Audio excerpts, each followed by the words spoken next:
Imagine being able to speak, read, and even think in a completely new language at mastery level. And reaching that in just 2,400 hours sounds impossible, right? Most people never see the real roadmap to get there because no one really explains it.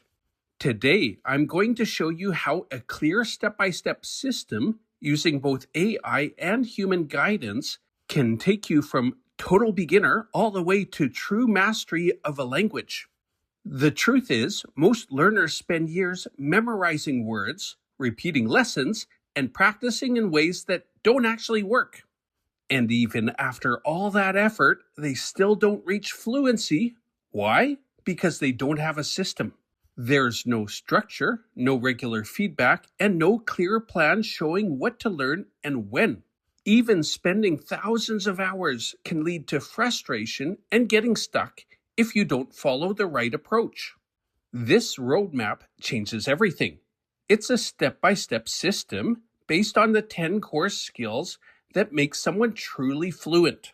Vocabulary, grammar, pronunciation, multi-word expressions, reading, writing, speaking, listening, pragmatics, and cultural understanding.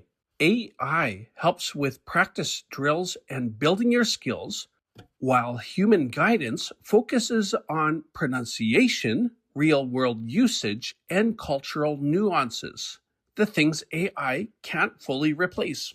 Every hour you spend is purposeful and measurable, guiding you steadily through 10 levels of mastery. No guessing, no wasted effort, just a clear path from beginner to true language mastery. Mastering a language isn't about luck or talent, it's about knowing how to learn, when to get feedback, and how to organize each step toward fluency. This series will explore that journey, one skill, one strategy, and one level at a time. The road to mastery is long, but with the right system, it's clear, achievable, and completely within your reach.